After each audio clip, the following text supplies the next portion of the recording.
நமக்கு எல்லாமே தானா அமையாது. சில விஷயம் நாம தான் உருவாக்கணும். அப்படி எனக்காக நான் செஞ்சுக்கிட்டு ஆரம்பிச்சது தான் செல்ஃப் கேர். 30 வயசுக்கு மேல வலிக்கும்போது தான் செய்ய ஆரம்பிச்சேன். இப்ப இந்த வீடியோ பார்க்குற நீங்க எந்த வயசா இருந்தாலும் சரி, செல்ஃப் கேர கண்டிப்பா ஸ்டார்ட் பண்ணுங்க. எனக்காக செஞ்சுக்கிட்டதில இந்த கருப்பு உளுந்து பவுடரும் ஒன்று. இதுக்கு வந்து பார்த்தீங்கன்னா 1 கப் அளவு கருப்பு உளுந்து எடுத்திருக்கேன். தோலோட உள்ள கருப்பு உளுந்து எடுத்துக்கோங்க. அதுதான் நல்லது. வெள்ளை உளுந்தை விட இது நல்லது. மெஷரிங் கப்போ இல்லை கிளாஸோ எது எடுத்தாலும் சரி, அதுலேயே 1/4 பங்கு அளவுக்கு கருப்பு கவுனி அரிசி எடுத்திருக்கேன். உளுந்தோட வளவளப்பு தெரியாமல் இருக்க தான் அரிசி சேர்க்குறோம். இந்த அரிசி தான் சேர்க்கணும் அப்படின்னு கிடையாது. பச்சரிசி, சிகப்பரிசி, மாப்பிளை சம்பா அரிசி எது வேணுமோ நீங்கள் சேர்த்துக்கலாம். 2யுமே நல்லா 2, 3 தண்ணியில் அலசிட்டு காய வச்சுருக்கேன். லேசான ஈரம் இருந்தால் கூட பரவாயில்ல, வறுக்கும் போது போயிடும்.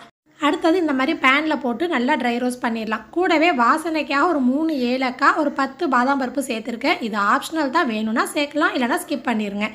கண்டிப்பாக கருக விட்டுறக்கூடாது. வறுக்கும் போதே நல்ல வாசனை வரும். தொட்டு பார்க்கும்போது சூடாக இருக்கும். அப்படி இல்லை தெரியல அப்படின்னா கொஞ்சமாக 1 டீஸ்பூன் பச்சரிசியோ இல்லை வெள்ளை உளுந்தோ சேர்த்துக்கோங்க. அது கலர் மாறும்போதே வறுபட்டுருச்சு அப்படிங்கிறது தெரியும்.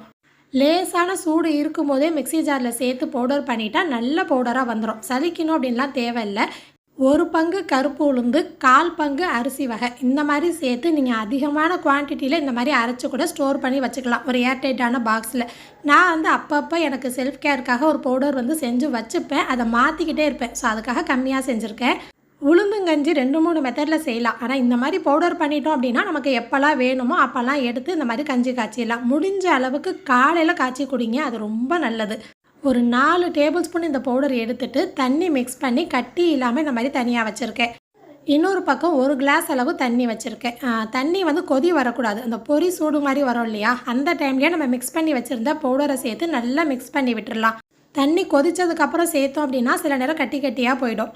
ஒரு 5 நிமிஷம் ஹை ஃப்ளேமில் வச்சு கைவிடாமல் கிண்டிக்கிட்டே இருந்தீங்கன்னா நல்லா திக்காக ஆரம்பிச்சிடும். அந்த திக்காகிற ஸ்டேஜில் நான் கருப்பட்டி பாகு சேர்த்துருக்கேன். இதுக்கு பதில் வெல்லம், நாட்டு சர்க்கரை, சீனி எது வேணுமோ சேர்த்துக்கலாம். ஆனால் கருப்பட்டி சேர்க்குறது ரொம்ப ரொம்ப நல்லது.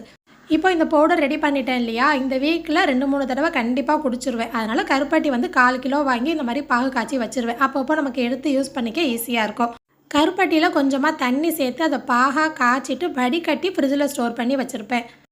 நல்லா ஒரு 5 நிமிஷம் கொதித்ததுக்கப்புறம் கடைசியாக ஒரு 1/2 கிளாஸ் அளவுக்கு தேங்காய் பால், பசும்பால், பாக்கெட் பால் எது வேணுமோ சேர்த்துக்கலாம். தேங்காய் பால் சேர்க்குறதா இருந்தால் ஸ்டவ்வை ஆஃப் பண்ணிவிட்டு கொஞ்சம் சூடு அடங்கினதுக்கப்புறம் சேர்த்துக்கோங்க. நான் இன்றைக்கி பசும்பால் தான் சேர்த்துருக்கேன். காலையில் மோஸ்ட்லி இந்த மாதிரி பிரேக்ஃபாஸ்ட் தான் நான் எடுத்துப்பேன். நல்ல ஃபில்லிங்காக இருக்கும். யாரெல்லாம் செஞ்சு குடிக்க போகிறீங்க கமெண்ட்டில் சொல்லுங்கள். இதே மாதிரி இன்னொரு ஷார்ட்ஸில் நம்ம பார்க்கலாமா?